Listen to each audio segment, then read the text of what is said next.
Algumas pessoas me perguntaram como que eu vim estudar na NYU. Eu faço uma parte do meu doutorado aqui e tenho um orientador estrangeiro. E nesse vídeo eu quero te contar tudo sobre como isso aconteceu.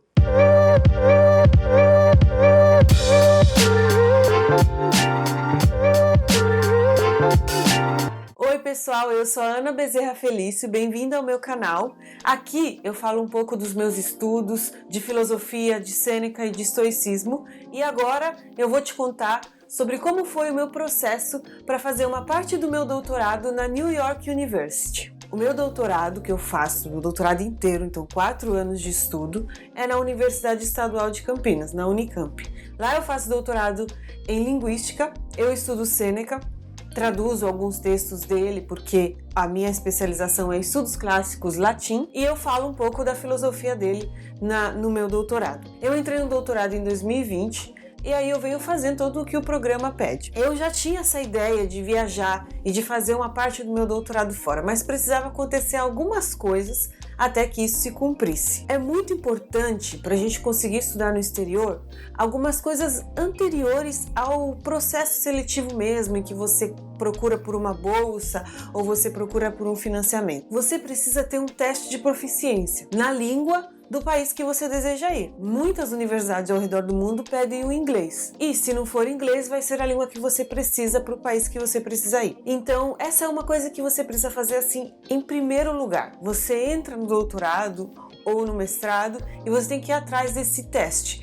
Geralmente é o TOEFL que as universidades estrangeiras pedem e você pode encontrar muito fácil essa informação de que teste você precisa fazer. É só você ir no site da universidade que você deseja ir e você vai encontrar a parte de estudantes estrangeiros, que geralmente é Visiting Student, Visiting Academic, e aí lá você vai ver já qual é o pré-requisito da faculdade. Então essa é uma coisa que você tem que fazer absolutamente antes. Quando abre o processo seletivo para você receber a bolsa para finalmente viajar, você tem praticamente um mês para reunir todos os documentos, que eu vou falar detalhadamente nesse vídeo quais são os documentos. E se você já não tiver o teste de proficiência na língua que você precisa, você praticamente vai perder o processo seletivo daquele ano. Então é muito importante, é uma das primeiras coisas a se fazer, o teste de proficiência da língua que você precisa. Eu fiz o Duolingo English Test, porque eu vi que a New York University aceitava esse teste. Eu fiz o teste, foi em casa mesmo, né, que é um teste novo, mas tem muitas universidades que estão aceitando, e a NYU ela pede uma nota de corte,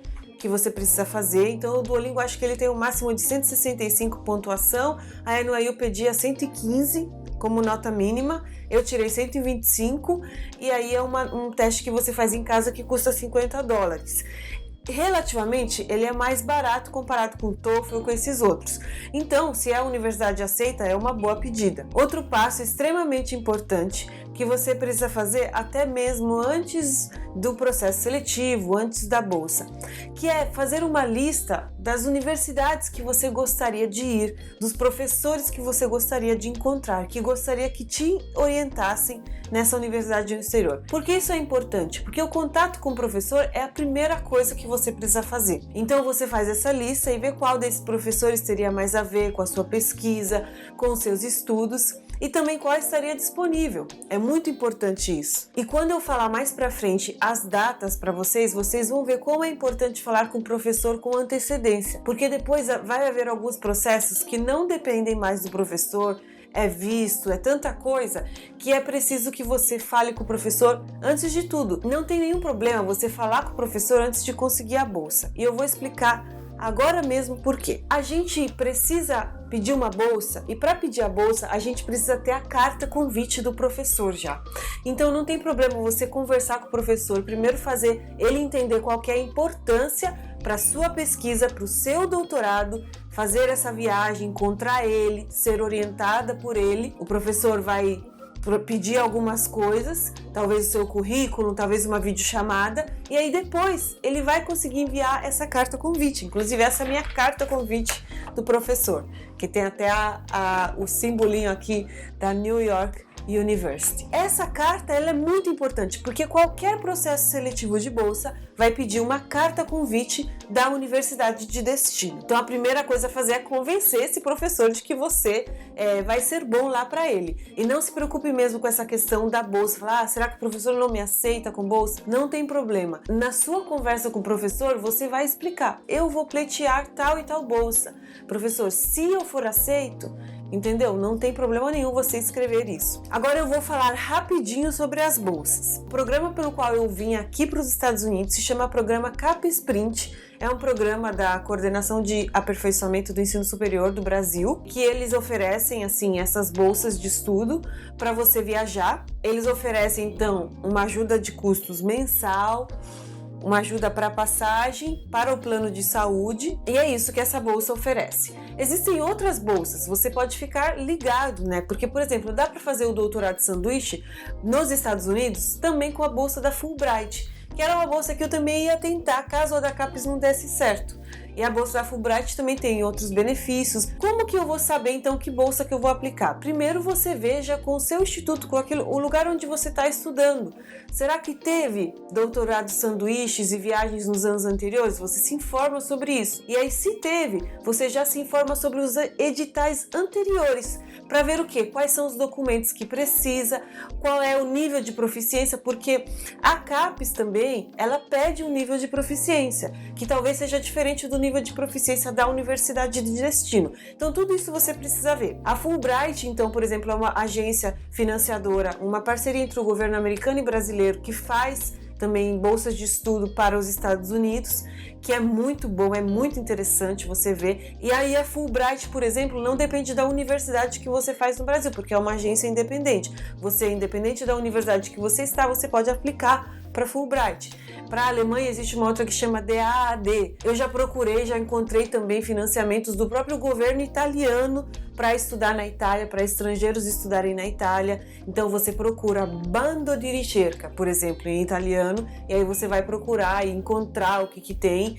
Então existem diversas formas de financiamentos pelo governo do Brasil, por essas agências que têm parcerias entre os governos, como a Fulbright, como a DAAD, ou também pelo próprio governo estrangeiro. Então, para você saber quais são os documentos certinhos, você precisa olhar os editais anteriores. Então você vê os editais dos anos passados e aí você já tem a lista dos documentos, você não vai ter nenhuma surpresa. E eu fui preparando a minha documentação tanto para Fulbright como para CAPES. O processo da CAPES era anterior, né? Então ele ia começar e terminar antes do que o da Fulbright. E, no entanto, eu estava preparando os documentos para as duas coisas. Se a CAPES não desse certo, eu ia tentar o da Fulbright, que era depois. Parênteses sobre as bolsas fechado, agora vamos mesmo então às datas. Eu mandei e-mail para o professor pela primeira vez, dia 26 de fevereiro de 2022. No e-mail, é muito importante você se apresentar. É importante que o e-mail não seja extremamente longo, porque o professor, a professora, eles não te conhecem, não sabem quem você é. Então é importante você não ficar gastando literalmente o tempo deles. Mas você se apresenta brevemente, fala um pouco da sua pesquisa. O meu orientador dos Estados Unidos, ele respondeu no mesmo dia, falou que maravilha, acho que a nossa pesquisa mesmo tem tudo a ver o que você estuda com as coisas que eu produzi. E logo ele iniciou o processo de Visiting Academic, que é o meu cargo aqui nos Estados Unidos, pela New York University. Porque assim, existem processos separados. Existe o processo do Brasil, que é para conseguir a bolsa, e existe o processo dos Estados Unidos, que é para a universidade receber. E esse processo da universidade estrangeira, ele vai depender muito do que a universidade estrangeira tem como suas etapas e tudo mais. E o professor pediu um currículo curtinho meu, em inglês, obviamente, e um short statement da minha pesquisa. Então, um resumo do que eu gostaria de fazer lá. Eu escrevi esse short statement de 5 páginas, e mandei para ele, e assinado e tudo mais, com um plano de 6 meses, porque a minha perspectiva de bolsa seria para 6 meses. Se fosse para Fulbright, seria uma bolsa de 10 meses. Aí eu ia realmente editar essa parte. E o currículo. Essas partes, eu acho que elas são muito importantes, mesmo que elas ainda são iniciais, porque aí a gente aprende a fazer, por exemplo, um currículo no formato acadêmico americano, ou do país que você está indo. Você também faz meio que um resumo das coisas que você já fez e você pode também fazer uma autoavaliação do que você já fez, o que você precisa fazer. Então isso é muito importante, porque essas pequenas etapas, elas vão te dando assim uma noção de onde você está também na sua pesquisa. Então o próprio processo seletivo, ele também pode servir de aprendizado. E aí eu respondi prontamente ao professor, agradeci por ele ter respondido tão rápido e tudo mais, mandei o meu projeto curto, mandei o meu currículo e aí eu escrevi pro professor, eu realmente vou viajar caso eu consiga as bolsas. E aí eu falei, vou pleitear tal bolsa e eu vou te avisar o que vai acontecer. Porém, eu preciso, para pedir as bolsas, de uma carta sua convite. Vocês entendem então como funciona o processo? E geralmente os professores eles estão acostumados com isso. Então eles sabem que os processos seletivos, as bolsas são assim. Eles sabem que eles vão escrever uma carta convite e pode ser que aquele aluno não venha, porque ele não vai conseguir a bolsa. Então não tenham medo mesmo, muito respeitosamente, conversar e pedir as coisas para os orientadores. Não tenham medo mesmo. Então eu estava lá falando com o professor dia 26, dia 27 de fevereiro, esses dias no final de fevereiro. E quando foi lá para o final de abril, abriu o processo seletivo para o meu instituto, para a bolsa de doutorado de sanduíche. E quando abriu o processo seletivo lá para o final de abril, ele estaria aberto por mais ou menos uns 15 dias, em que você pode ir lá enviar e submeter os documentos. Então você percebe que é pouco tempo. Não tem como você em 15 dias contactar o professor, fazer teste de proficiência, tudo isso tem que ser feito com antecedência. Eu vou falar para vocês uma lista de documentos, são os documentos da CAPES. Eles são parecidos com processos seletivos de outros lugares, então para vocês terem uma ideia, mas sempre eu falo para vocês, veja o processo seletivo do edital do ano anterior e você vai saber exatamente quais documentos você vai precisar e o que você vai precisar fazer. Então eu mandei uma ficha preenchida com os meus documentos, o título do meu projeto, documentos mesmo, cópia de passaporte, cópia de RG, mandei tudo isso. Uma carta, a carta do meu professor, que ele me enviou lá no final de fevereiro, eu mandei essa carta. O currículo Lattes atualizado, pouco antes de começar o processo seletivo, eu já atualizei, né, que dá trabalho atualizar o currículo Lattes. Minha orientadora tinha que escrever uma carta explicando o que esse projeto ia acrescentar no meu doutorado, na relação do meu instituto com a instituição no exterior, várias coisas e tudo mais. Então vocês percebem como tudo precisa ser feito com antecedência. Um currículo do orientador do exterior, isso você encontra no site da universidade que o seu professor ensina, o seu orientador, sua orientadora do exterior. Você vai lá, vai ter um currículo atualizado. Se não tiver lá, dê uma procurada mesmo no Google, porque geralmente esses professores têm currículo deles atualizado em algum lugar. Não é Lattes, não é o formato Lattes, porque o Lattes é uma coisa brasileira. Então você vai encontrar, o do meu professor eu achei no Academia Edu, porque tem o perfil dele lá, na Academia Edu, e eu achei lá.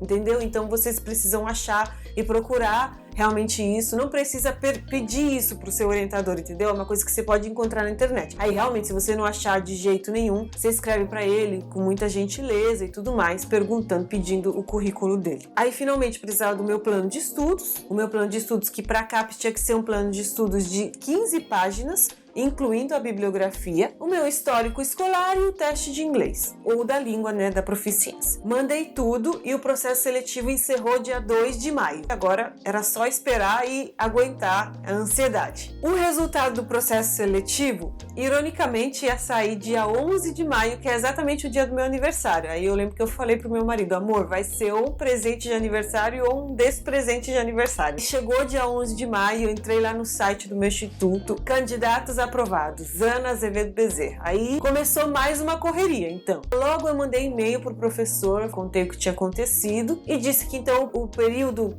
seria exatamente o período que eu tinha falado para ele, porque poderia haver alguma alteração. Por exemplo, se eu fosse pleitear a bolsa da Fulbright, ia ser outro período, mas eu falei, o período vai ser esse. E aí a gente iniciou o processo para ser um Research Affiliate, ou seja, um pesquisador afiliado da New York University. E, gente, é burocracia até dizer chega. E aí isso, gente, vai depender muito da instituição do exterior e como é que eles recebem mesmo os pesquisadores, os estudantes estrangeiros. Agora eu vou falar para vocês qual é o processo da NYU. Esse processo ele vai ser igual para todo pesquisador visitante da NYU, independente de como você vai. Se você vai com o doutorado de sanduíche, se você vai fazer uma parte do seu mestrado, se você vai depois, você já é professor. Então o processo é o mesmo, né? Então eu comecei a entrar em contato aí não mais com o meu professor, com o meu orientador, porque ele já fez tudo que ele tinha que fazer, mas com a secretaria do meu departamento, que é o Department of Classics da NYU. Eu falava com as secretárias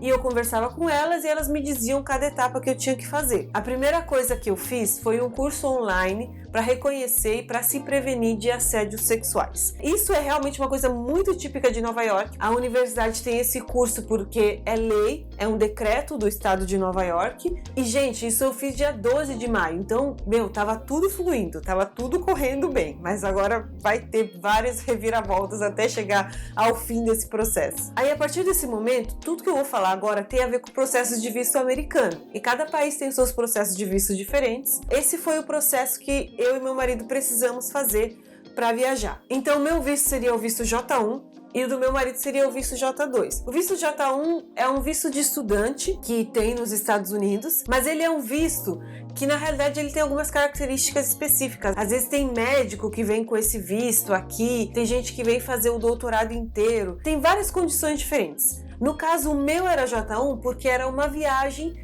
financiada por uma bolsa de estudos. Não era uma viagem que eu mesma estava financiando sozinha. Então, por isso que entrou nessa categoria. Meu J1 se chama Short Term Research alguma coisa. Então é isso, né? Um pesquisador de curta duração, curta estadia. Agora que vem assim a parte que eu, só de lembrar desse processo, gente, eu fiquei com ansiedade. Tudo dependia aí da universidade e de outras coisas, não dependia mais de mim. Para pedir esse visto, como é um visto que tem a ver com financiamento de bolsa, não é um visto que eu vou lá, agendo no consulado americano e vou sozinha.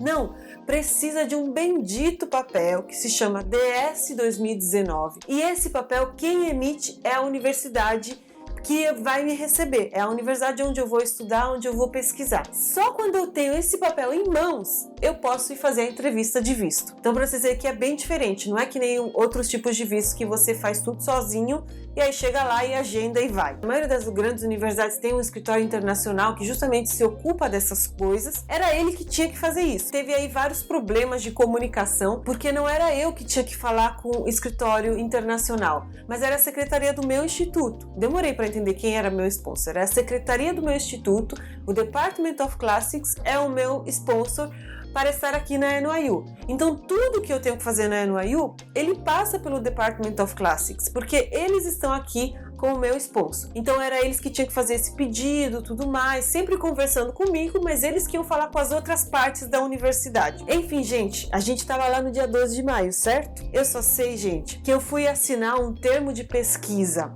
não remunerada da NYU, também um termo lá com todas as minhas obrigações da universidade e tudo mais, dia 9 de junho. Então passou um mês inteiro eu sofrendo do coração, porque a minha estadia em Nova York de estudos iria começar dia 1º de setembro. Então, tava tudo muito apertado. Ainda eu não sabia muito bem toda essa questão de visto para os Estados Unidos, porque seria o meu primeiro visto da vida para ir para os Estados Unidos. E você ouve tantas histórias que você realmente não sabe no que acreditar, no que pensar. Mas logo eu fui me informar e eu via que sim, é um pouco mais rápido, não é a mesma coisa que visto de turista, tudo isso eu via. Mas a gente fica vendo informação e na realidade não pode fazer nada, só pode esperar. Eu assinei esse termo de pesquisadora não remunerada da NYU. Por que é não remunerada? Porque não é a NYU que está me pagando, eu estou vindo com outro financiamento, entendeu? Então esse termo fala lá minhas obrigações, tudo que eu tenho que fazer, propriedade intelectual, não sei o que lá. Aí eu falei com a secretaria do meu instituto, falando para elas, olha, agora eu preciso realmente começar o processo de visto, porque aqui no Brasil tá um pouco demorado, e no Brasil estava muito demorado, porque a gente estava vivendo um período de abertura pós-pandemia, e esse período estava muito conturbado, tudo que estava acontecendo em relação a visto, a viagens e não sei o que, e eu estava muito preocupada com tudo isso. A gente começou esse processo dia 9 de junho, mas o que aconteceu? Que a secretária do meu departamento entrou de férias. Então, eu fui enviar os meus documentos para emitir esse bendito papel que a universidade emite e me envia dia 30 de junho. E eu já tinha tudo pronto, gente, já estava tudo pronto faz muito tempo, sabe assim? Mas a gente tem que esperar essas burocracias, entendeu? Então a parte da bolsa já foi todo uma questão emocional e que passou, porque fui aprovada. Aí depois da bolsa tem todos esses processos burocráticos mesmo, e que não dependem totalmente de nós. E cada universidade tem seus processos, mas eles são parecidos. E isso depende muito do seu departamento. Eu estou num grupo, né, de doutorando sanduíche, de gente que vai para os Estados Unidos ou já foi, e dentro da própria universidade da NYU teve gente que teve esse processo muito rápido e gente que, como eu, demorou um pouco mais. Então depende muito, assim, de como vai a questão burocrática do seu instituto. Mandei tudo dia 30 de junho, falei, graças a Deus, mandei tudo. O que eu tinha que mandar para a NYU, isso é muito importante, porque esse processo, por exemplo, do que eu tenho que mandar para a universidade do exterior, agora já não depende muito mais da CAPES. A CAPES era um processo, a bolsa, e a universidade no exterior é outro processo. E eu quero falar disso aqui com vocês porque isso vai ser parecido com qualquer pessoa que quer ir estudar no exterior, mesmo fazer o doutorado inteiro no exterior, ou fazer um pós-doutorado, vai ser parecido. Para o pós-doutorado, o que vai ser diferente realmente vai ser as características de proficiência, que não precisa mais, eles não pedem mais isso, e eles vão pedir outras coisas. Então eu tive que mandar o meu teste de proficiência de inglês, preencher um formulário, na realidade, e esse formulário é para preencher com muita atenção, porque eles vão preencher o DS 2019 com as informações que eu escrever naquele formulário. Então tem que estar tudo certinho, conforme, por exemplo, os dados do seu passaporte, sem erro, porque todo erro do DS 2019, por exemplo, eles têm que emitir um outro DS, se tiver algum erro de digitação, algum erro no nome, na data de nascimento. Então tudo isso tem que ser feito com muita atenção, tanto que a própria secretária, ela me reenviava o documento, falando assim, está tudo certo, confirma, para emitir justamente o documento uma vez só. Senão cada coisinha dessa é um pequeno atraso, você entende? E eu mandei tudo que eu precisava mandar.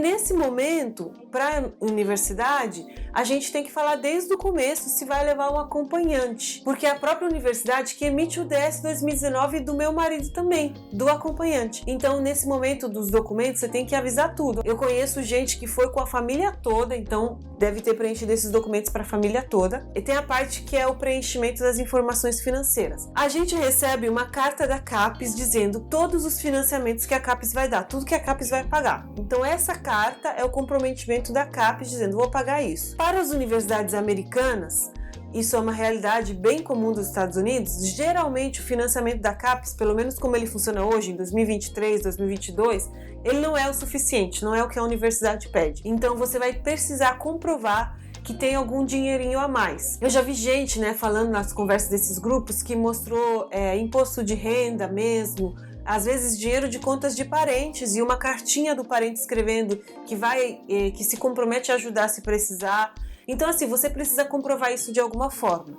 E aí, cada universidade coloca também os seus critérios, tá? Vou falar o custo de vida que a NYU, por exemplo, estipula para uma pessoa viver em Nova York. Se fosse eu sozinha, a NYU, ela pedia $2.500 por mês. Então, por 6 meses, eu tinha que comprovar ter $2.500 por mês. Com um acompanhante, $3.400. E aí, ela vai adicionando mais ou menos $400 ou $500 por filho. Então, para você ver que dependendo da situação, realmente a bolsa que você recebe não é suficiente. Olha uma coisa legal, a Fulbright, até a última edital que eu tinha visto, ela dava um auxílio acompanhante, que é muito legal. Então, assim, ela dá também um suporte para o seu acompanhante. Então, é por isso que, assim, você precisa ver as agências financiadoras e ver, assim, quais são as suas condições. Mas isso realmente vai ser na conversa sua com o escritório internacional da sua universidade. Então, teve escritório internacional que aceitou imposto de renda, aceitou conta de outras pessoas, e aí vai realmente ser de instituição para instituição. Só para falar assim um pouco de valores, o que a CAPES me deu, isso não é um segredo, tá lá publicado em qualquer edital, em todas as coisas, assim, você pode ver qual é a bolsa do ano anterior, e essas bolsas, elas são assim há muitos anos já, desde que o projeto nasceu. Ela dá $1.300 por mês e um adicional de cidade de alto custo. Que Nova York eles têm uma lista de cidades que são de alto custo e esse adicional é $400, então acaba sendo $1.700 por mês. Também tem a ajuda para o plano de saúde e a ajuda para passagem. Então, para você ver que a CAPES ela dá $1.700 e a NYU para uma pessoa sozinha pedia $2.500, então tem um pouco de diferença. Mas isso realmente vai da cidade que você vai, a universidade e também os países, Por exemplo, com esse valor, que por exemplo em euro era 1.300 euros, eu já estudei na Itália, inclusive eu fiz uma parte do meu mestrado na Itália, eu posso falar isso pra vocês, não é esse o assunto do vídeo, mas eu já morei em Pisa, fui na universidade, na Scuola Normale Superiore de Pisa, e lá realmente esse valor, se fosse, seria, né, em euros, seria 1.300 euros, nossa, você vive que nem um rei, pelo menos quando eu fui em 2019. Então assim, você vê que depende bastante do país. Para alguns países da Europa esse valor seria realmente suficiente, mas para os Estados Unidos, em poucos lugares esse valor é aquilo que a universidade também vai pedir. Falei aqui de toda a questão financeira, a gente está lá no dia 30 de junho, onde eu mandei tudo. Dia 1º a gente foi conversando, porque como eu falei para vocês, para ela preencher esse documento, tem que estar tudo certinho, então fomos trocando as informações. E gente, eu não sei o que aconteceu, eu só sei que tudo foi enviado e o meu processo realmente começou dia 19 de julho. Finalmente, estava tudo pronto. E eu preocupada demais, porque dia 1 de setembro eu tinha que estar nos Estados Unidos e eu ainda tinha que fazer pedido de visto, fazer entrevista de visto, agendar o visto. E enfim, dia 19 de julho enviei. E dia 26 de julho, então pouquíssimos dias depois, 6, 7 dias depois, o meu DS 2019 foi enviado. E aí tem as burocracias que são realmente dos Estados Unidos. O DS 2019 é um papel, gente, a minha vida está neste papel. Esse papel foi o mesmo que me enviaram, foi o mesmo que eu apresentei na embaixada. Então tinha que ser esse papel, entendeu? Não podia ser um PDF que eu imprimia, tinha que ser o papel físico. E o papel chegou rápido até aqui no Brasil, chegou acho que em 3, 4 dias, mas a Receita Federal estava em greve, gente. Os documentos chegavam na Receita Federal e você não sabia mais o que ia acontecer.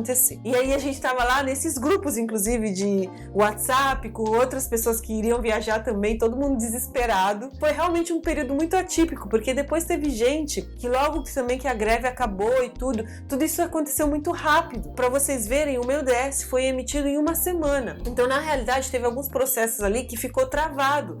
Mas quando você envia todos os documentos, que foi o que eu fiz desde o começo, o DS é emitido rapidamente. Eu tenho outros colegas que tiveram o DS emitido muito rápido, não teve todo esse transtorno que eu tive. Então depende muito da universidade, de destino, as burocracias, as secretarias, essas coisas assim, que eu já percebi que são iguais no mundo inteiro, sabe? A gente às vezes pensa que é só do Brasil, mas é assim, burocracia. Ele chegou no Brasil, assim, em 3, 4 dias, o meu DS. Dia 5 de agosto foi liberado pela alfândega, chegou meu documento em casa e aí logo nós agendamos a nossa entrevista de visto. Agendamos para dia 10 e no CASV, que você faz as digitais, tira foto e tudo mais.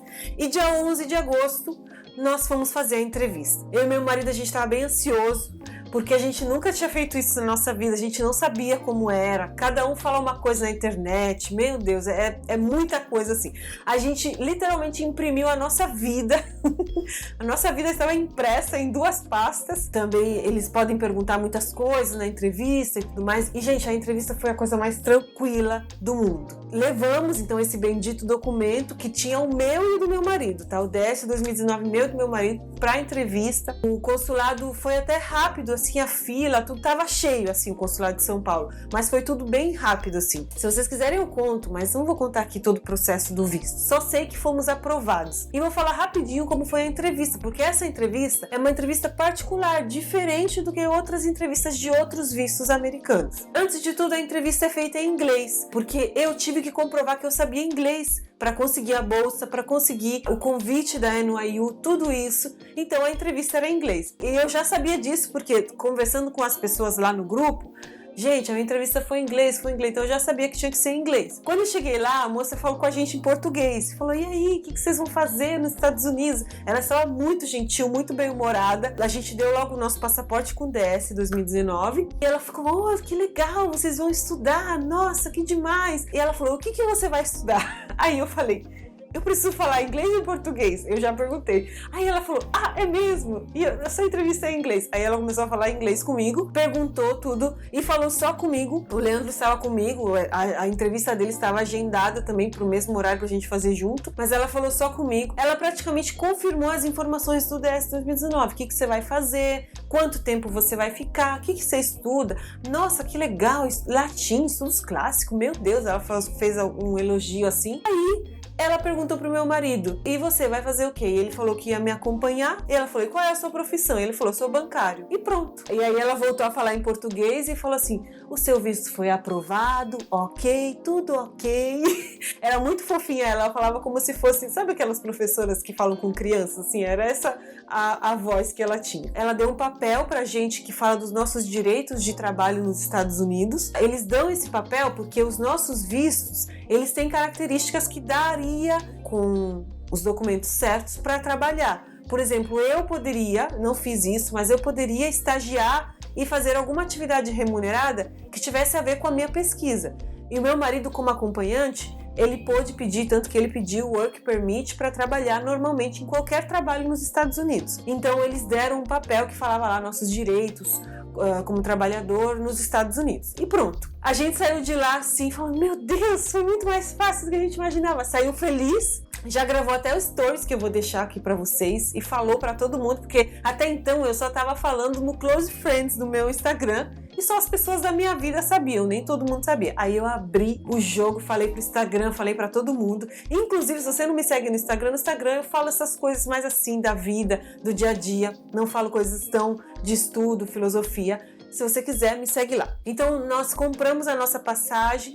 Gente, a gente não comprou a passagem até ter o visto aprovado. Tem gente que faz isso antes, até porque todo mundo fala que esse visto J1 é difícil de ser recusado, não sei o quê. Mas a gente esperou tudo acontecer para comprar a passagem. E aí compramos uma passagem, dia 22 de agosto nós viajamos, chegamos em Boston, de Boston nós fomos de trem para Nova York, uma viagem de 4 horas, linda, maravilhosa, muito agradável a viagem de Boston. E aí chegamos em Nova York, vimos a cidade, a gente ficou uns 10 dias ou 2 semanas num Airbnb, até encontrar o lugar que a gente ia ficar. Então isso também a gente fez assim, a gente não reservou a nossa casa, tipo, de 6 meses lá do Brasil, porque a gente não conhecia ninguém aqui que pudesse, por exemplo, ver o lugar e ver que o lugar realmente existisse. Então a gente ia estar aqui para visitar os lugares. E a gente ficou realmente 2 semanas no Airbnb e indo visitar lugares que a gente viu no Facebook, que a gente viu em site, em aplicativo. E de últimos, nos 45 do segundo tempo, apareceu o apartamento onde a gente está hoje.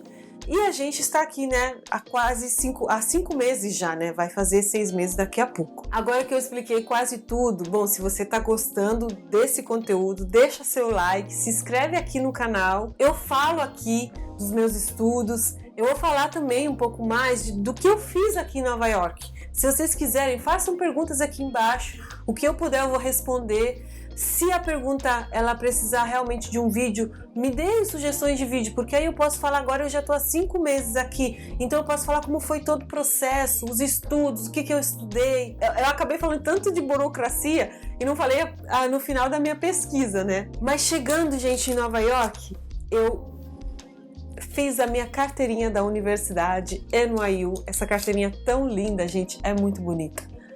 Não sei se dá pra ver, mas ela é meio holográfica, assim. Aí eu tive que fazer algumas burocracias, a questão da vacina, pra comprovar pra universidade, pra poder entrar nos prédios. A universidade é muito grande, gente, é uma universidade enorme, tudo muito grande. Então, tudo é muito burocrático aqui. E isso, assim, foi uma parte um pouco difícil de eu me adaptar, de eu aprender, de eu conhecer. Mas tudo foi dando certo, assim, aos poucos foi dando certo. E coisas que você vai descobrindo porque ninguém te conta, assim, sabe? Principalmente que a gente não vem aqui, tipo, fazer um curso onde tem outros alunos que podem te ajudar. Então você vai descobrindo muita coisa sozinho. Eu fucei esse site da NYU de trás pra frente. Teve muita coisa que eu descobri no próprio site. E lendo mesmo, procurando mesmo. Mas teve muita mais coisa que foi mesmo indo nos locais, perguntando. Às vezes as pessoas são grossas com você porque ninguém quer te responder nada. E poucas pessoas realmente querem ajudar, gente. Essa é a minha experiência com Nova York. Pode ser que seja diferente de outras pessoas. Mas você tem que ir na cara dura, perguntar. E eu, assim, também desenferrujando meu inglês, gente. Porque o inglês, o que acontece? Eu estudo muita coisa em inglês. Desde o final da minha graduação. Eu leio artigo, leio livro inteiro, escuto, isso muito bem. Agora aqui eu comecei a escrever em inglês, que eu tô muito feliz por isso. Comecei a escrever meu primeiro artigo acadêmico em inglês. Aqui eu aprimorei muitas coisas. Mas, gente, a parte da comunicação, ela tava enferrujada, porque faz muito tempo que eu fiz cursos de inglês, que então eu aprendi todas aquelas coisinhas para se comunicar. E também sempre tem esse baque, quando você chega no país, é sempre um pouco diferente do que aquilo que você aprende no curso, mesmo que você esteja afiado. Então várias coisas você vai aprendendo na hora, aqui eles falam assim, não falam assado.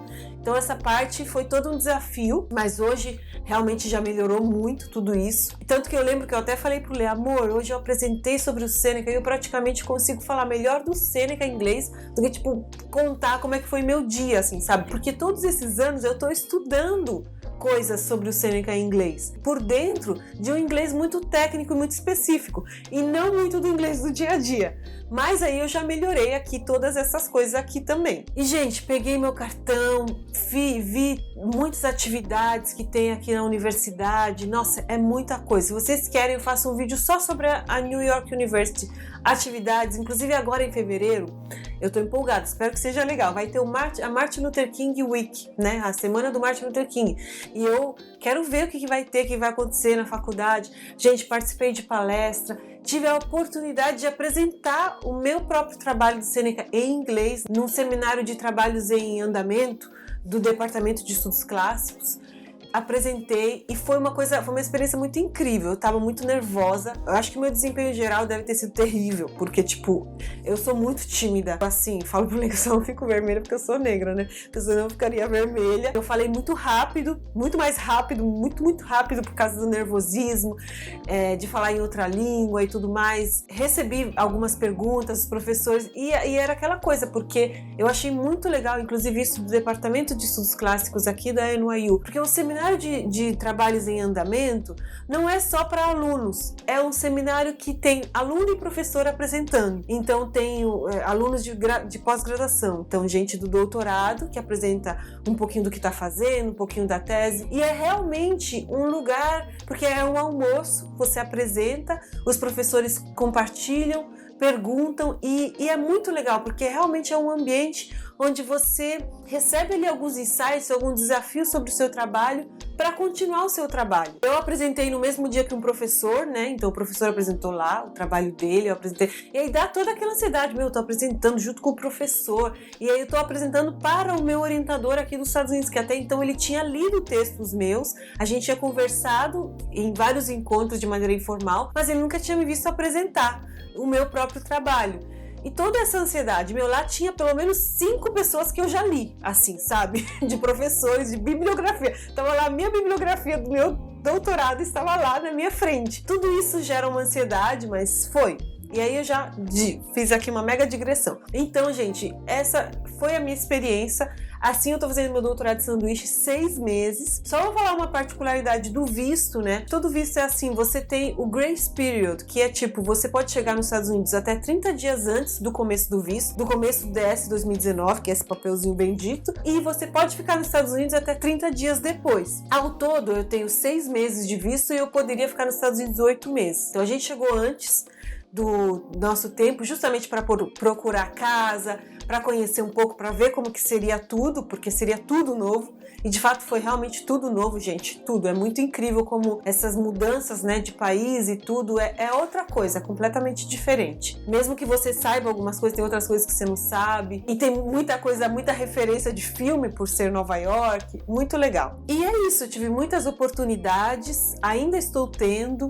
E o que foi, assim, uma coisa que realmente foi transformadora para o meu doutorado, né? Essa estadia aqui está sendo, né? Que ainda não terminou. As conversas que eu tive com o meu orientador, ele é uma pessoa muito prestativa, muito presente, muito interessada no trabalho das pessoas. Ele tem uma conversa muito boa, então a gente conversou, porque eu estudo emoções em Sêneca, emoções na antiguidade. Esse professor, na realidade, eu leio ele desde o meu mestrado, porque no mestrado eu estudei a amizade como tema das cartas de Sêneca, amizade filosófica. E ele tem um livro que se chama Amizade na Antiguidade Clássica.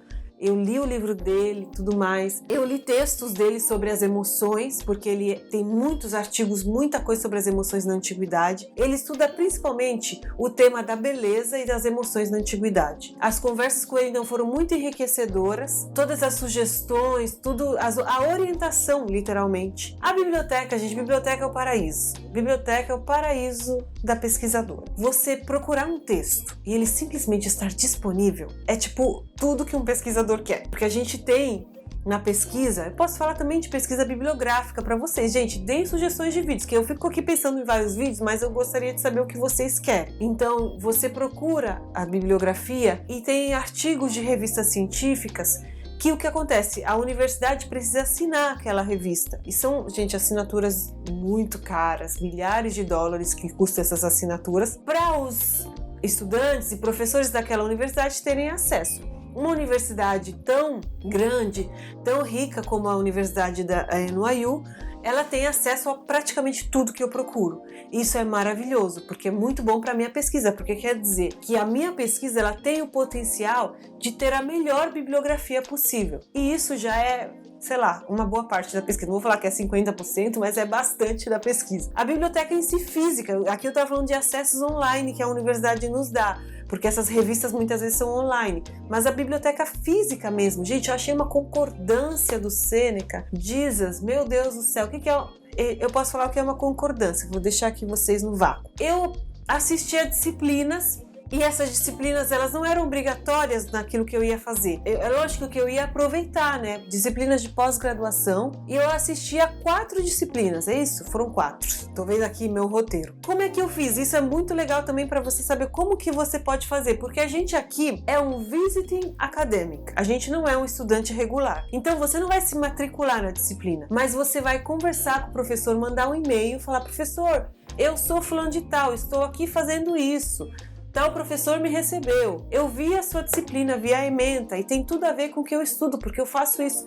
Posso participar como ouvinte? Pergunta, entendeu? Você pergunta. Eu mandei para muitos professores, alguns nem me responderam. Os que me responderam, eu fui na disciplina e eu participei de 4 disciplinas. Uma era do meu próprio orientador, uma disciplina sobre Xenofonte. A gente leu vários textos de Xenofonte em grego e comentou e tudo mais. A outra disciplina é pesquisa em literatura latina. Na realidade, que eu comecei e não continuei, porque eu vi que aquela disciplina não ia se encaixar muito nas coisas que eu estava fazendo, embora era interessantíssima, gente. A gente estava estudando a papirologia do Egito, enfim, uma coisa maravilhosa, assim, papiros e tudo mais, paleografia, mas realmente ia fugir demais e eu tenho aqui um tempo limitado, então eu precisava concentrar as minhas energias em algumas coisas. Eu já fiz coisas a mais, eu fiz muitas coisas a mais que estão fora da minha pesquisa, então essa eu escolhi não fazer. Aí eu falei com a professora, agradeci porque ela tinha me respondido e fui pra frente. E aí as outras 2 que eu fiz foi African Theory, uma disciplina de literatura comparada. Gente, que disciplina foi essa? O que foi isso? Maravilhoso.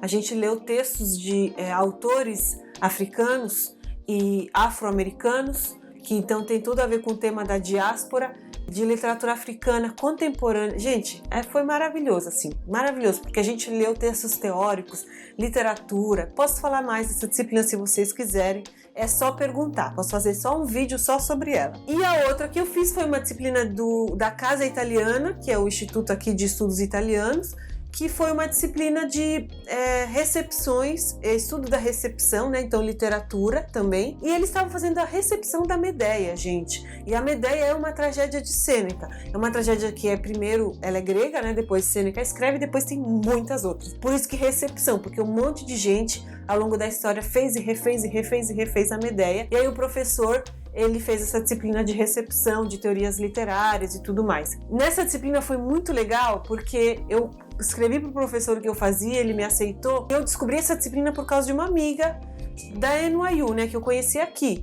Porque eu não fui ver o Instituto de Estudos Italianos para ver o que tinha, nem saberia que teria essa disciplina. E aí o professor me apresentou ela aqui, gente, uma especialista em Sêneca, meu Deus do céu, eu fiquei, ai meu Deus do céu. E aí eu falei um pouco, eles perguntaram coisas e eu falei, trouxe um pouco do que eu sabia de Sêneca, tragédia e Medeia, porque no caso eles eram doutorandos, né, de literatura italiana. Então eles estavam lá em outra vibe. Eles leram sim a Medeia de Sêneca, mas não eram especialistas de antiguidade clássica, latim, literatura latina. Então eu trouxe ali a minha contribuição. E eu vou terminar falando isso, que essa foi uma das coisas que eu mais gostei da Universidade Americana, que é o fato, eu conversei com muitos professores em disciplina e em evento, em congresso. É muito interessante como os professores, essa é a impressão que eu tive, eles têm muito interesse em saber o que você está fazendo, em saber qual que é a sua contribuição. E isso acontece dentro da aula, porque os alunos participam muito. Isso acontece fora da aula também, como as pessoas elas estão muito interessadas em saber o que uma ou outra está fazendo. Tem um pouco da competitividade, que isso faz parte do ambiente acadêmico e faz parte muito da cultura norte-americana. Então tem esse lado de competitividade que com certeza ele pode trazer, né, faz mal para muitas pessoas, mas tem um lado que, tipo assim, as pessoas elas querem saber quem você é. E isso eu achei fantástico. Realmente a minha experiência com a Universidade Americana foi essa, no doutorado, na pós-graduação. Os professores querem saber quem você é, o que você faz, quem é você, sabe? Isso é uma coisa característica muito da Universidade Americana. Vocês veem aqueles filmes, né, em que a pessoa tá no final do ensino médio e tá tentando aplicar para várias universidades e ela tem que escrever uma redação pessoal, uma coisa se apresentando, que é uma coisa, por exemplo, que não tem no nosso vestibular do Brasil. Então essa é uma coisa muito da cultura americana mesmo. O aluno, ele falar também dele, quem ele é. E aí o pessoal, eu vejo, gente, se tem uma coisa que eu vejo é filme de escola e filme de universidade, de college. Eu gosto muito desses filmes. E aí, às vezes, no ensino médio, o pessoal fica fazendo... Tem sempre aquele aluno que fica fazendo um monte de atividades extracurriculares porque ele quer colocar isso a hora que ele for na universidade e falar que ele fez isso. Então, tipo, tem toda essa cultura americana em volta, né, dessa questão. Mas eu tive essa impressão positiva mesmo, de estar num lugar onde as pessoas queriam saber o que eu estava fazendo aqui, o que eu estudava, qual que era a minha pesquisa. Isso foi muito legal, porque eu acho que em 6 meses eu falei mais da minha pesquisa do que, tipo, todo o meu doutorado, entendeu? E é isso, gente. Eu posso falar muito mais sobre isso. Começo e não termino mais. Se você gostou, deixa seu like, deixa seus comentários, fala pra mim aqui o que você achou e até mais, gente. Tchau!